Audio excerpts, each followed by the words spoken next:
بسم اللہ الرحمن الرحیم۔ عزاداروں، دلوں کو کربلا لے جائیں اور سلام کریں اپنے غریب مولا حسین کو۔ السلام علی الحسین وعلی علی ابن الحسین وعلی اولاد الحسین وعلی اصحاب الحسین۔ السلام علی الحسین وعلی علی ابن الحسین وعلی اولاد الحسین وعلی اصحاب الحسین۔ تبرکات کا واپس ملنا، اسیران آل رسول کی رہائی، دمشق کے مکان میں اہل بیت کا قیام۔ یزید نے امام زین العابدین کو قید خانے سے طلب کیا اور کہا، میں وعدہ کرتا ہوں کہ آپ جو حاجات بیان کریں گے میں انہیں پورا کروں گا۔ امام نے فرمایا، اول یہ کہ میرے والد بزرگوار کا سر اقدس مجھے دے دو تاکہ میں اس کی زیارت کروں۔ دوسرا یہ کہ جو مال و اسباب ہمارا لوٹا گیا ہے واپس کیا جائے۔ تیسرا یہ کہ اگر تو نے مجھے قتل کرنے کا مکمل ارادہ کر لیا ہے تو کسی ایسے شخص کو اس کام کے لیے مقرر کر کہ وہ عورتوں کو مدینہ تک پہنچائے۔ یزید نے کہا، میں نے آپ کے قتل سے گریز کیا ہے، عورتوں کو آپ خود لے کر جائیں، اور جو اموال لوٹا گیا ہے اس کے بدلے کئی گنا زیادہ ادا کروں گا۔ امام زین العابدین نے فرمایا، ہمیں تمہارے مال کی ضرورت نہیں، یہ تم اپنے پاس رہنے دو تاکہ تمہارے مال میں کمی نہ آ جائے، لیکن ہم اپنے لوٹے ہوئے مال کو واپس لینا چاہتے ہیں، کیونکہ اس سامان نے میری دادی فاطمہ زہرا کے ہاتھ سے بنے ہوئے لباس، مکنا و چادر ہیں۔ یزید نے کہا، زین العابدین وہ مال و اسباب کہاں سے دلاؤں؟ نہیں معلوم کون شخص کیا سامان کہاں لے گیا ہے، لہٰذا اس کی قیمت لے لیں۔ امام زین العابدین نے ایک چیخ بلند کی اور فرمایا، اے یزید، اس مال کی قیمت کون ادا کر سکتا ہے؟ سارا جہاں بھی اس کی قیمت نہیں ہو سکتی۔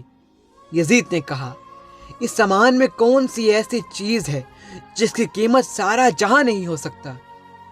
امام زین العابدین نے فرمایا، میری دادی جناب فاطمہ زہرا کی چادر، میرے نانا حصول خدا کا ماما، وہ قیمتی ورثہ ہیں جس کی قدر و قیمت کا اندازہ نہیں لگایا جا سکتا۔ آپ کی اس گفتگو کے بعد یزید نے اعلان کیا کہ جو سامان کسی کے پاس بھی ہے وہ جمع کروا دے۔ یزید کے اعلان کے بعد سامان آنا شروع ہوا اور ایک صندوق دربار یزید میں کھولا گیا۔ اس میں سے ایک کرتا برآمد ہوا جو خون میں ڈوبا ہوا تھا اور اس میں جا بجا سوراخ تھے۔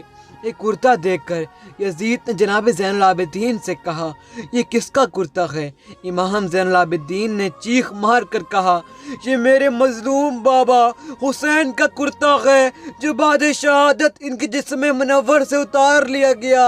اس کے بعد یہ صندوق معذرات اسمت طہارات کے پاس پہنچا دیا گیا، اور جب جناب زینب کی اس کرتے پر نظر پڑی تو بے اختیار بین کیے اور یہ کرتا اپنے پاس احتیاط سے رکھ لیا، اور اس وقت تک اپنے پاس سے جدا نہ کیا یہاں تک کہ روضہ رسول پر پہنچ کر اپنے نانا کی قبر پر یہ کہتے ہوئے رکھ دیا، نانا زینب آ گئی ہے۔ ہر مسافر جب بدن سے لوٹتا ہے تو ساتھ تحفہ لاتا ہے۔ نانا میں یہ کرتا کربلا سے لائی ہوں۔ نانا امت جفاکار نے آپ کے فرزند حسین کو شہید کیا۔ نانا اس کرتے میں جتنے سوراخ ہیں اتنے تیر میرے بھائی حسین کے جسم میں مارے۔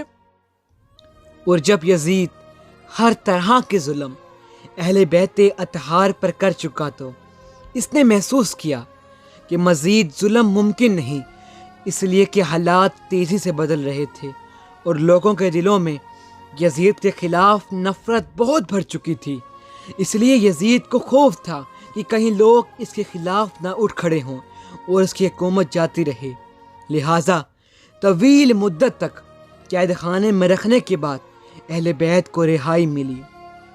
جناب زینب نے رہائی کے بعد جناب سید سجاد سے فرمایا، بیٹا میں چاہتی ہوں ایک مکان چند روز قیام کیا جائے جہاں میں اپنے مظلوم بھائی کی عزاداری کروں، کیونکہ اب تک ہمیں جی بھر کر رونے نہیں دیا گیا اور نہ محبان آل رسول کی مسترات کو ہمیں پرسہ دینے کی اجازت تھی۔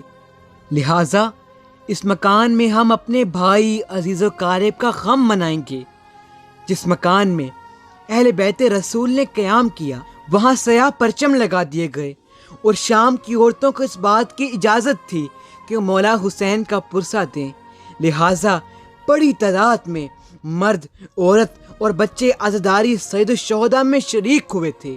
دیواروں پر سیاہ چادریں لگائی گئیں۔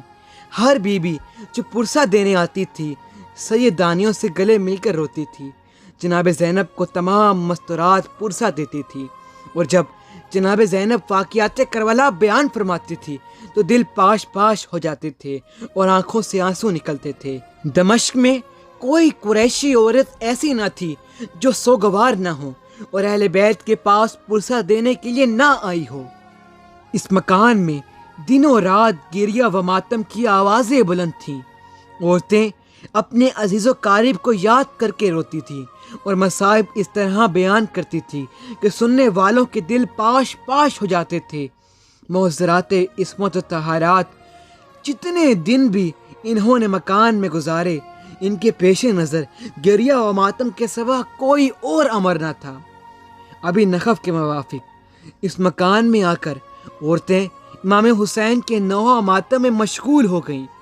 دمشق میں کوئی عورت ایسی نہ تھی کہ جس نے سیاہ لباس نہ پہنا ہو۔ یہاں 7 روز تک مجالس حسین ہوتی رہی جہاں گریہ و بکا اور نوحہ خوانی ہوتی تھی۔ 8ویں روز یزید نے اہل حرم سے کہا کیا وہ یہاں رہنا چاہتے ہیں یا مدینہ جانا چاہتے ہیں؟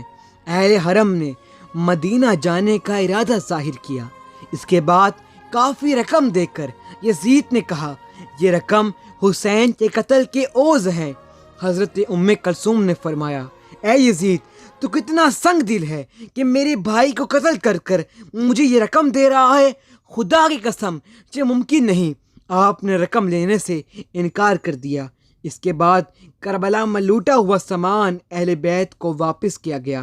ابو اسحاق کا بیان ہے کہ 1 ہفتے تک اہل بیت نے شہر دمشق میں قیام کیا اور عزائے جناب امام حسین میں مصروف رہے۔